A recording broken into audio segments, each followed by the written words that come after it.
More people mumeze mute nkundi kurikirana hano kuri FFM TV. Nabonye ko naberewe mbabwira umuntu w'inyambika yitwa Tiesto OG. Nimba muri mubona nje hano naberewe ni wanyambitse akorera ahantu bita Nyabugete. Gusa sinzi umuhanda. Ko murabona ndaberewe se abantu bose bashaka kwambara neza bamugane. Ko murabona ko mberewe n'izina ni Rubego. Kugira bavuze ngo izina n'ibyo muntu nimba witwa reka ndege akazina baza bita umuntu nyine katamubereye kugira bazavuga ngo izina niwe muntu kandi kakiruhura none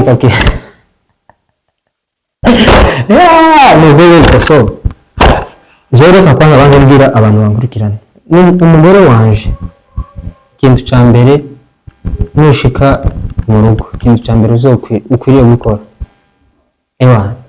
uzantegurira ubu ngubu gasinzoba nangenda kwa Tiesto ngo anyambike urumva ntabwo nzoba nange ko ndakora ikiganiro bindi ubu ngubu ntabwo nzangenda ahandi ngo aribo banyambika ubu ngubu niwe uzamwitaho gusa ikintu cya mbere uzoba uzi kwambika umugabo wawe ikindi cya kabiri uzoba uzi kwambara cyangwa kwambika kugira umugore wambara neza ufite n'isuku ikindi wishimira abashyitsi baje agaseka akishima buri kimwe cyose nuko nguko akongo karagaciyemo azigaye naje gushimira abantu bansapotinze nyine ngera kure aho ngeze ntabwo ari kuganje ni kuganye cyambere ndashimira umubyeyi wanje mwita ko umubyeyi yitwa Kofi ari mu bantu bansapotinze urwego rwo hejuru sinabona uko mbivuga harimo Pastor Ndagawa Kofi yakazambwira twaricaranye umunsi umwe tweze inama aranganiriza uburyo nkwiriye kwitwara rero ivyo bintu narabikurikije asigaye ndagushimiye warakoze polisi mubona ko mbivuga ariko warakoze ndagushimiye Pastor Ndagawa ndamushimiye wibaze ko na umunsi ntabwo twakaza tuvugana naramutelefone gusa ndamubwira papa nkeneye kumpa ikiganiro arambira ngo takibazo kumva ibaze kubira umuntu mutaziranye akakubwira ati ukamubwira ati nshaka kumpa ikiganiro kumva yamara ntanakugore kandi mutanaziranye icyo ngicyo ndagushimiye aho murabizi ko nari nagiye mu gihugu hari ahijya ndavuze twaragiye ewana rwari urugenzi rumwe rukomeye baraturuhije ariko twarashitse batwakira neza kandi dusangayo n'abahungu bakunda abantu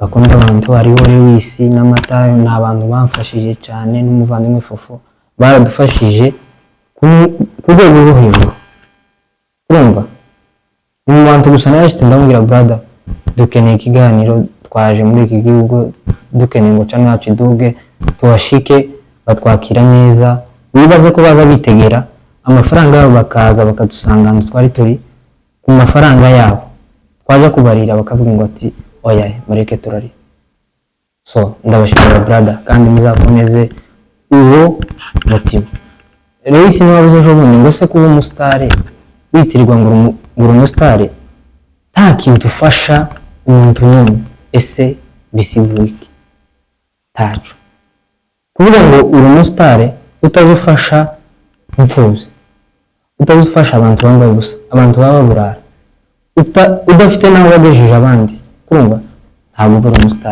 umusitari rero nuza ugafasha abatishoboye kandi n'abandi bashaka kugera kure baza bakugana bakakubwira ati bada uri umusitari kandi ufite izina rikomeye kundusha reka uzamura wamara ukamwijya ese kuriya uzoba uri umusitari nyawe umusitari niwe wagize niwe wakoze icyo abandi bananiwe uwagejeje abandi kure urumva uwo niwe witwa umusitari rero wowe witwa umusitari udafite icyo umariye abantu urumva umusitari bwawe wabwishije ubusa ndabashimiye cyane harimo bamusabwa n'abandi benshi muri iki gisagara cya Bujumbura ndakeka ni kabose baradufashije tugera kure kandi naho tugeze ni mwebwe ntabwo ari ku bwacu kandi iyo tubasaba ngo mudusapotinge tugere kure kurumva ivyo bintu iyo mutwangira ntabwo twari kubona imbaraga zo gukora kuko twadukora, ariko impamvu twadukora kurumva kandi mukabona ko turabishamwe imbaraga n'umwete ni ukubera mwebwe. So nawe nimba ufite icyo wafasha mugenzi wawe kugira ngo agere kure uzagikore ntukareke, kandi umuntu naza kugusaba ubufasha ubufite ubona ko arahuye mugeza ibyo bintu uzabimukorera. Hari bamwe baza bigira abasitare, umuntu yaza nkeneye kino umufashe kino kintu basi nanje ndebambwe ngwayaye ngo ta mwanya kurakora iki, kandi nawe ndakeka muri ubwo busitare bwawe wasabye abantu ubufasha ubona bafite izina bafite aho bageze kugira nawe bakuzamure barabikora ugeraho, ariko ugeze aho ngaho kera utangiye kwibona kaho byarangiye. Kurumva kujya bibiri bivuga ngo duhore twiteguye kuko tutazi umunsi n'isaha, sibyo? Niko kwa kundi uzugira ukibyimbisha ukigira umunyembaraga ukavuga nje wanga byarangiye noneho nuko ibintu byose nabifashe, ariko ugasanga umunota bya bindi wakazuhiye ukishira hejuru ngo nje urenze, ugasanga uratibutse wa wundi wakazusuzugura ugasanga ageze ku rwego ruruta rwa rundi waruri. So abantu bose mureke dushigikirane mu byo dukora, kandi bazavuga ngo kurumva gushigikirana n'imbuto y'urukundo, kurya n'imbuto y'urukundo uba wawerekana. Kurumva kandi umuntu naza akagusaba ikintu ugifite, kurumva ugifite uzi icyo kintu wokimuheza congeza ahantu ukakimwima, umenye ko ari icyaha imbere y'Imana. Kandi abantu baba badukurikirana, nimba uzi ko umuntu yagusabye kino kintu uzi ko congeza kure ukakimwima ugifite ukamwima umwana ugenda uzakimukorera. Ahasigaye twabura tuvuge twavuga byinshi reka ndekera aha, ariko nuko yumvishije n'utumvise nuko azumva ikindi gihe bazavuga ngo umwana w'umunyabwenge yumvira mu kavuyo. Hariya niba uzumenya umunyabwenge. So shimira inshuti zanje, hariho Gift uturiye mu Rwanda, ni inshuti yanje yaramfashije byinshi. Ishimiye abantu bagize aho bangeza, kuri muri abantu b'agaciro kuri jewe, sinubona ibyo mubakorera, ariko Imana yo mu ijuru ifite ibyo yobaheza kandi itazibura icyo yobagirira izakibakorera. So ndabashimiye, thank you so much. Yarijeho Betray, bye bye. Batishoboye kandi n'abandi bashaka kugera kure baza bakugana bakakubwira ati bada uri umusitari kandi ufite izina rikomeye kundusha, reka uzamura wamara ukamenya ese kuriya uzoba uri umusitari nyawe. Umusitari niwe wagize, niwe wakoze icyo abandi bananiwe, uwagejeje abandi kure. Urumva uwo niwe witwa umusitari. Rero wowe witwa umusitari udafite icyo umariye abantu, urumva ubusitari bwawe wabwishije ubusa. Ndabashimiye cyane, harimo bamusabwa n'abandi benshi muri iki gisagara cya Bujumbura, ndakeka ni bose baradufashije tugera kure, kandi naho tugeze ni mwebwe, ntabwo ari ku bwacu. Kandi iyo tubasaba ngo mudusapotinge tugere kure, kurumva ibyo bintu iyo mutwangira ntabwo twari kubona imbaraga zo gukora kuko twadukora, ariko impamvu twadukora kurumva kandi mukabona ko turabishamwe imbaraga n'umwete ni ukubera mwebwe.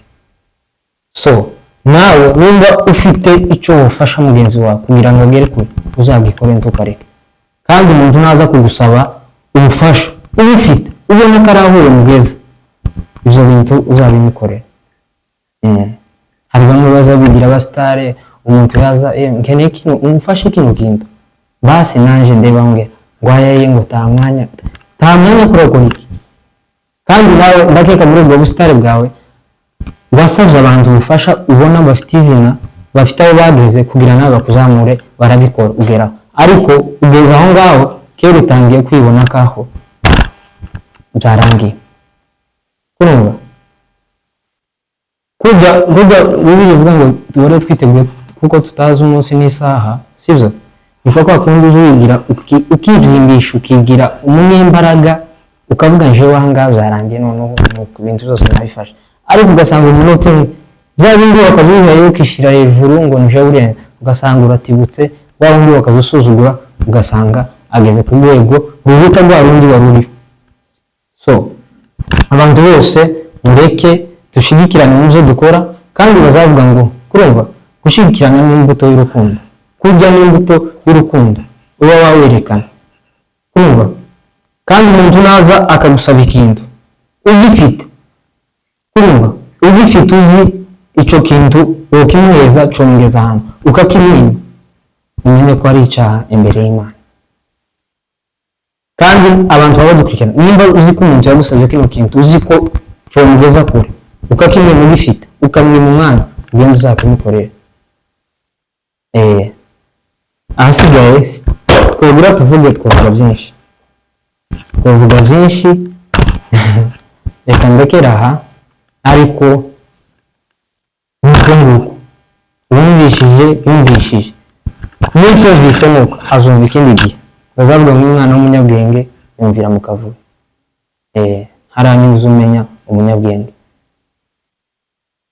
So shimira inshuti zanje, hariho Gift uturiye mu Rwanda, ni inshuti yanje yaramfashije byinshi. Ishimiye abantu bagize aho bangeza, kuri muri abantu b'agaciro kuri jewe, simubona ibyo mubakorera, ariko Imana yo mu ijuru ifite ibyo yobaheza kandi itazibura ico yobagirira izakibakorera. So ndabashimiye, thank you so much. Yari Betray. Bye bye.